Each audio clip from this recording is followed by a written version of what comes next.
Hello everyone, a very warm good morning to one and all. Dear students, in last video we covered half chapter Nelson Mandela Long Walk to Freedom. Okay, and today we will discuss second half of the chapter. Okay, so let's start. Uh, Before starting, in this picture you can see Nelson Mandela is here and Mahatma Gandhi's picture is also here. So both the leaders fought for the freedom of their country and they got success in their missions. Okay, so let's start. In life, every man has twin obligations to his family, to his parents, to his wife and children, and he has an obligation to his people, his community, and his country. So, in this passage, Nelson Mandela says that every man has to fulfill two responsibilities or duties. His first duty is towards his family, and the second duty is towards his nation. In a civil and humane society, each man is able to fulfill those obligations according to his own inclinations and abilities. So, Nelson Mandela is saying in a civil society, in a humble society, each man is able to fulfill these obligations according to his own strength and abilities. But in a country like South Africa, it was almost impossible for a man of my birth and color to fulfill both of those obligations. As you all know that there was policy of apartheid, and just because of that policy there was a great discrimination between the black and the white.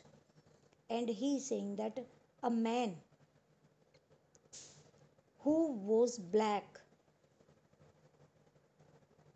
for that man it was impossible to fulfill these duties and responsibilities. In South Africa, a man of color who attempted to live as a human being was punished and isolated. Here, Nelson Mandela is saying a man of color, it means a black man who wanted to live his life as a human being, he was badly or brutally punished and isolated. In South Africa, a man who tried to fulfill his duty to his people was inevitably ripped from his family and his home and was forced to live a life apart, a twilight existence of secrecy and rebellion. So here Nelson Mandela is saying that a man who tried to fulfill his duties to his people was ripped away, was cut off from his family and his home, and he was forced to live a life as a rebellion, and he was compelled to live a life in isolation or in solitude. I did not in the beginning choose to place my people above my family, but in attempting to serve my people, I found that I was prevented from fulfilling my obligations as a son, a brother, a father, and a husband. So, here in this passage, Nelson Mandela is saying that I did not in the beginning choose to place my people above my family. So, what Nelson Mandela is saying here? He is saying, first of all, I give preference to my family, and then I gave preference to my nation or its people. But in attempting to serve my people, I found that I was prevented from fulfilling my obligations as a son, a brother, a father, and a husband. I was not born with a hunger to be free. I was born free, free in every way that I could now. So, here Nelson Mandela is saying that when we take birth on this land, every man born free. Nobody is here on this earth who is found in chains as he takes birth. And everybody is free when he or she takes birth. So, same was the case with Nelson Mandela. He was saying that I was born free. Everyone born free, free to run in the fields near my mother's hut, free to swim in the clear stream that ran through my village, free to roast millies under the stars and ride the broad backs of slow moving bulls. So, what Nelson Mandela is saying? Nelson Mandela is saying that I was born free to run in the fields near my mother's hut. I was free to swim in the clear water of the stream or the river, and I also was free to roast millies under the stars and ride the broad backs of slow moving bulls. It means here Nelson Mandela is saying that when he was a child, he thought that he was free in all these ways. He was able to run in his fields near his mother's hut, and he was free to swim in the river. He was free to roast millies under the stars, and he was free to take a ride on slow moving bulls. It means this was the meaning of freedom for Nelson Mandela as a child. Next, as long as I obeyed my father and abided by the customs of my tribe, I was not troubled by the laws of man or God. So, here Nelson Mandela is telling us, and it is a bitter truth. And we all know that if we will follow the commands of someone or the rules and regulations established by others, then definitely everybody will pay respect to us. And if we will not follow these rules and obligations, then definitely we all will be troubled, either by man or by God. It was only when I began to learn that my boyhood freedom was an illusion, when I discovered as a young man that my freedom had already been taken from me, that I began to hunger for it. That here Nelson Mandela is saying that as a boy, the freedom was an illusion for me, and after, as a young man, I discovered that my freedom had already been taken away from me. And at that time, after that time, he started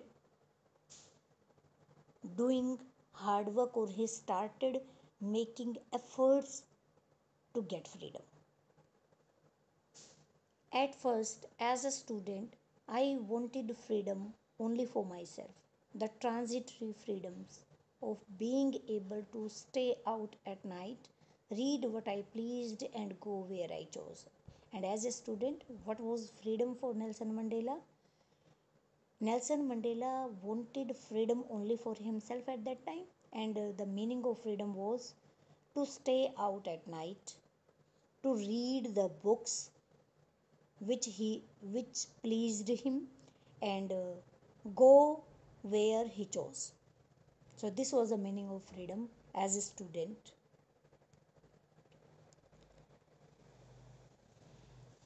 Later, as a young man in Johannesburg, I yearned for the basic and honorable freedoms of achieving my potentials, of earning my keep, of marrying and having a family, the freedom not to be obstructed in a lawful life. And as a young man in Johannesburg, I yearned, I had a strong desire for the basic and the honorable freedoms of achieving my potential. It means he wanted to get strength, he wanted to earn money, and he wanted to marry, and he wanted to have a family. That was the meaning of freedom for Nelson Mandela as a young man. And he was hopeful that nobody will compel him to follow their own ways. It means Nelson Mandela wanted to do whatever he liked as a young man. Or, in other words, we can say, like every young man, he wanted to have a family, he wanted to earn money, he wanted to spend that money, or he wanted to have a family. Next one. But then I slowly saw that not only was I not free, but my brothers and sisters were not free. And after some time, Nelson Mandela realized that not only he, but all the people of his country, or the black people of his country, were not free. They were also slave under the supremacy of white people. I saw that it was not just my freedom that was curtailed, but the freedom of everyone who looked like I did. So Nelson Mandela is saying, in my country, not only my freedom was curtailed, not only my freedom was reduced, but it was the freedom of every man that was curtailed. And every man that looked like me, he was suffering in South Africa because the white people were torturing the black. That is when I joined the African National Congress, and that is when the hunger for my own freedom became the greater hunger for the freedom of my people. And at that time, he joined ANC, African National Congress, and then he became more hungry to get freedom for his people. It was this desire for the freedom of my people to live their lives with dignity and self respect that animated my life. So, Nelson Mandela is saying, it was this desire for the freedom of my people to live their lives with dignity and self respect that animated my life. It means Nelson Mandela is saying, this idea to get freedom for my people animated me, motivated me, made me go to get freedom for my own people. Freedom is indivisible. The chains on any one of my people were the chains on all of them. The chains on all of my people were the chains on me. So here he is saying, if I found that my people, the people of my own color, if they were under the chains, then definitely these chains were on my body. It means if his people were feeling pain, so how could he be happy? It means, or in other words, we can say Nelson Mandela realized the pain of his own people. I knew that the oppressor must be liberated just as surely as the oppressed. So, a very good idea is presented by Nelson Mandela here. So he said that the oppressor and the oppressed both should be liberated, both should be free, both have the right to live their life in their with their own ways. Next one.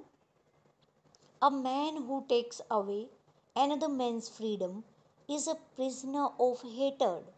He is locked behind the bars of prejudice and narrow mindedness. So he is saying, Nelson Mandela is saying, a man who takes away other man's freedom, really he is a prisoner of hatred.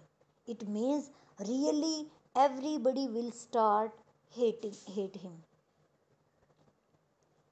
Everybody will hate him, and he will be behind the bars of prejudice and narrow mindedness. Further, Nelson Mandela is saying, man's goodness is a flame that cannot be hidden, that can be hidden but never extinguished. So, Mandela is saying, it means goodness can be hidden. The flame of goodness can be hidden, but it cannot be extinguished. I am not truly free if I am taking away someone else's freedom, just as surely as I am not free when my freedom is taken from me. So Mandela is saying that in real sense, I am not free if I am taking away someone else's freedom, if I am interrupting others, if I compel others to live their life according to my own ways. I will never be free in that case. No one is born hating another person because of the color of his skin or his background or his religion. People must learn to hate, and if they can learn to hate, they can be taught to love. For love comes more naturally to the human heart than its opposite. Yes, it's true that nobody takes birth on this land to hate others on different bases. Rather, everybody should learn to hate. And if they can learn to hate, automatically they will be able to learn how to love, because love comes in human's heart more naturally in comparison to its opposite. The oppressed and the oppressor alike are robbed of their humanity.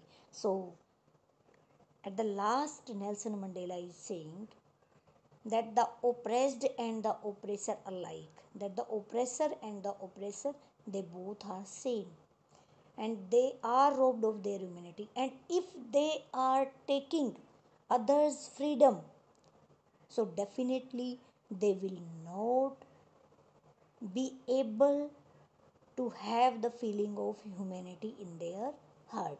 Definitely, they will be deprived of their humanity. They will not have human qualities in their character or in their personalities. So, dear student, I hope that you got the idea of this chapter, and that's all for today. Thank you. Have a nice day.